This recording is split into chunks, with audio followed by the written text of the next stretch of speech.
Praise the Lord. आप सभी को जय मसीह की। और आइए हम लोग प्रभु को आज की इस रात्रि के बेले में और शाम के बेले में परमेश्वर यीशु मसीह को धन्यवादित करेंगे और प्रभु से प्रार्थना करेंगे हर एक प्रियजनों के लिए, भाई बहनों के लिए। और प्रियो, आज हम कुछ प्रभु के वचन के द्वारा बातें करना चाहते हैं कि परमेश्वर हमें वचनों के द्वारा क्या सिखाता है, हमारा जो जीवन है कैसा है, हम परमेश्वर से जो प्रार्थना करते हैं क्या हमारे परमेश्वर प्रार्थना को सुनता है कि नहीं। तो प्रियो, आप लोग इस प्रार्थना में और परमेश्वर के वचन को अपने हृदय में सुनिएगा और रखिएगा। और ध्यान से परमेश्वर के वचन को जब तन मन से सुनते हैं तो परमेश्वर आपके जीवन में कार्य करते हैं। तो प्रियो, आज हम उस विषय पे बात करने वाले हैं कि परमेश्वर हमारी प्रार्थना को क्यों नहीं सुनता है। क्या रीजन है कि हमारे परमेश्वर हमारी प्रार्थना को नहीं सुनता है। प्रियो, आज हम इसी विषय को लेकर आए हैं और इसी विषय के साथ हम परमेश्वर यीशु मसीह से प्रार्थना करेंगे। और आप भी हमारे साथ इस प्रार्थना में जुड़िए और परमेश्वर यीशु मसीह से आप भी वचन के द्वारा बातें करिए। क्या सच में परमेश्वर आपको क्या सिखाता है।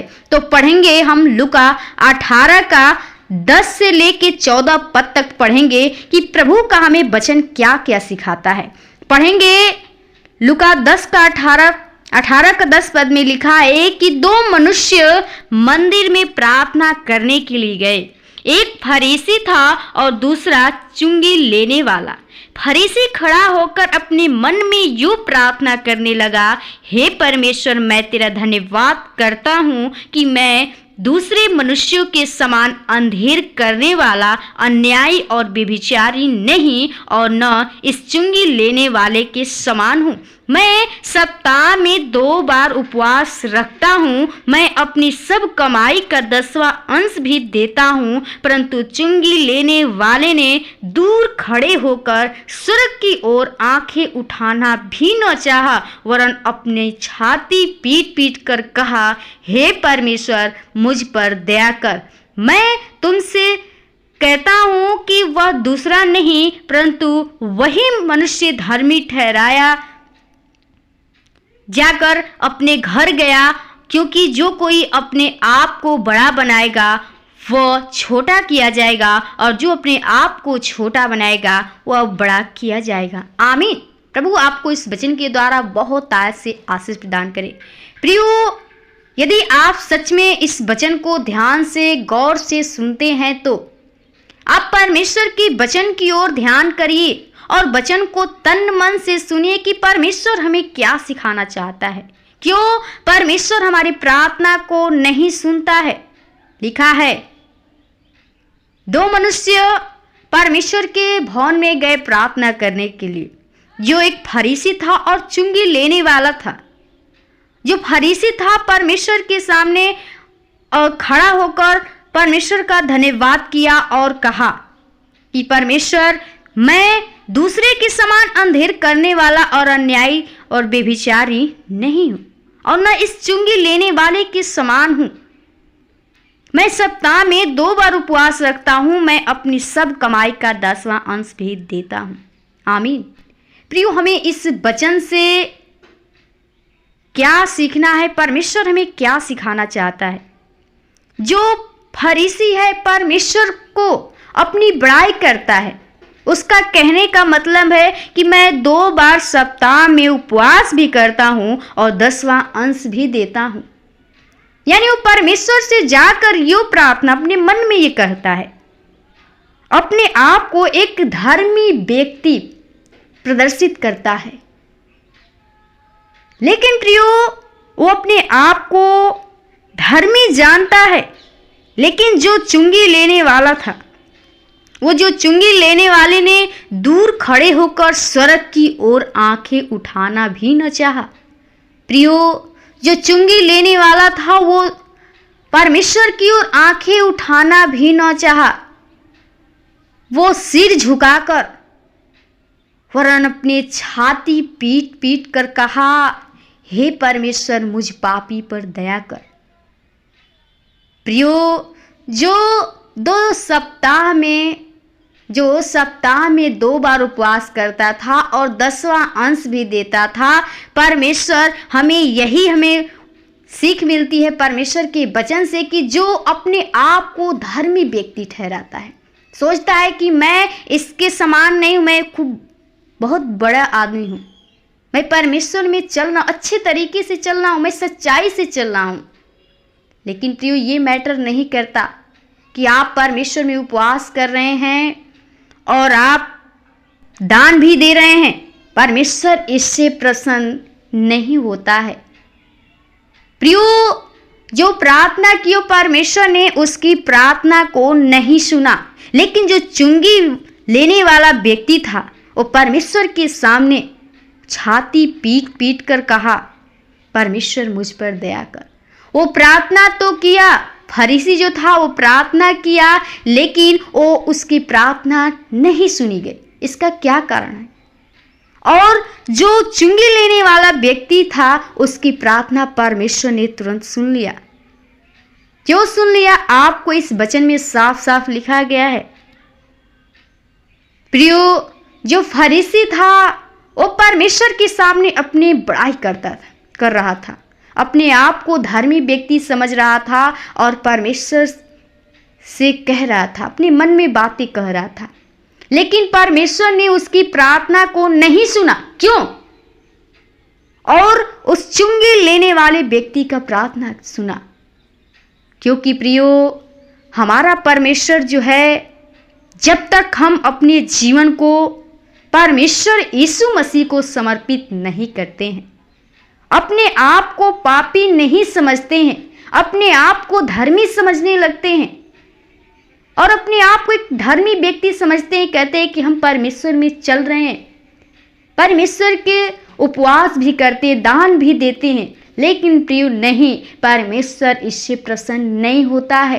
परमेश्वर हमारी ऐसे प्रार्थना को नहीं सुनेगा जब तक आप अपने जीवन को परमेश्वर के सामने पापी बनकर परमेश्वर यीशु मसीह से प्रार्थना नहीं करेंगे। तो अपने आप को यीशु मसीह को समर्पित नहीं करेंगे, अपने आप को नम्र नहीं करेंगे, परमेश्वर आपकी प्रार्थना को नहीं सुनेगा। क्यों परमेश्वर ने वो चुंगी लेने वाले का प्रार्थना को सुना और फरीसी का नहीं सुना, जो उपवास भी करता था और दान भी देता था? क्योंकि उसने अपने पापों को कबूल नहीं किया।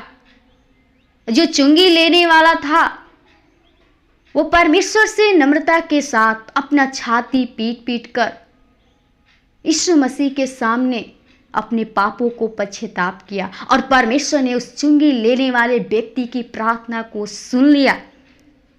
और यीशु मसीह ने कहा कि मैं तुमसे कहता हूं कि वह दूसरा नहीं परंतु यही मनुष्य धर्मी ठहराया जाकर अपने घर गया। क्योंकि जो कोई अपने आप को बड़ा बनाएगा वह छोटा किया जाएगा और जो अपने आप को छोटा बनाएगा वह बड़ा किया जाएगा। आमीन। हमें परमेश्वर का वचन सिखाता है और जब हम परमेश्वर के सामने नम्र बनते हैं, दीन बनते हैं, परमेश्वर हमें बड़ा करता है।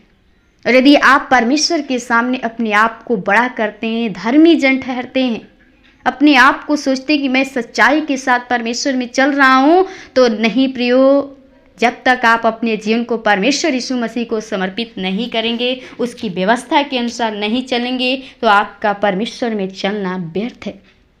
तो आप लोग, हमें इस वचन से यही सीखना है कि हमें परमेश्वर से जब प्रार्थना करें तो नम्रता के साथ अपने पापों को पश्चाताप करें और प्रभु यीशु मसीह से अपनी बातों को कहें। परमेश्वर के सामने जब आप नम्र बनेंगे तो परमेश्वर आपको शिरोमणि बनाता है, यानी आपको बड़ा बनाता है। तो आप लोग परमेश्वर के सामने अपने सिर को झुकाइए और अपने आप को शून्य करके, यानी परमेश्वर को अपने जीवन को समर्पित करके उससे प्रार्थना करिए। आपके जीवन में जो भी समस्याएं, रुकावटें आ रही हैं, परमेश्वर आपके हर एक दुख तकलीफ को खत्म करेगा। जो वो चुंगी लेने वाले व्यक्ति था, परमेश्वर से रो रो कर प्रार्थना किया, छाती पीट पीट के प्रार्थना किया और परमेश्वर ने उसकी प्रार्थना को तुरंत सुन लिया। तो आप भी प्रभु यीशु मसीह से ऐसे प्रार्थना करिए कि परमेश्वर आपकी प्रार्थना को सुने। तो आप लोग आइए हम लोग मिलकर प्रभु को धन्यवादित करें और प्रभु से प्रार्थना करें कि परमेश्वर हर एक के जीवन को एक नम्रता के साथ हर एक व्यक्ति चलने पाए, अपने आप को पापी बनकर परमेश्वर के सामने अपने आप को अंगीकार करे। तो आइए हम प्रभु के चरणों में चलते हैं। धन्यवाद धन्यवाद धन्यवाद उस सारी सृष्टि के उद्धारकर्ता जिनके स्वामी खुदा प्रभु बड़ी नम्रता और दीनता के साथ तेरे महान चरणों में आती प्रभु, जो तूने फिर से आज के प्रभु जी इस रात्रि के बेले में अपने आप से बातचीत करने का मौका दिया प्रभु, और अपने वचनों के द्वारा हमें सिखाया बताया खुदा। आपको हम लोग जितना धन्यवाद करेंगे बहुत कम है खुदा। धन्यवादित करती विनती प्रार्थना करती हूँ हर एक परिजनों के लिए, भाई बहनों के लिए जो तेरी उपस्थिति में बैठे तेरी प्रार्थना को सुन रहे पिता, और जो व्यक्ति आज तेरे सामने प्रभु जी वो वचन को सुने हैं प्रभु, और वचन के द्वारा हम चाहते प्रभु हर एक व्यक्ति के जीवन के जो भी पाप है प्रभु, यदि तुझसे प्रभु वो पश्चाताप करते हैं परमेश्वर, तो आज उनके पापों गुनाहों को क्षमा करके प्रभु उन पे दया कर खुदा। उनके दुख को तकलीफ को प्रभु जी वो तू खत्म कर, क्योंकि प्रभु तू हमारा तरस खाने वाला पिता है, वो तू दया करने वाला प्रभु है। हम चाहते प्रभु हर एक का जो जीवन है प्रभु जी वो नम्रता का जीवन होने पाए प्रभु जी। ओ पिता उनका जीवन प्रभु एक पवित्रता के साथ तुझ में बढ़ सके, चल सके और तुझ पे विश्वास भरोसा कर सके खुदा।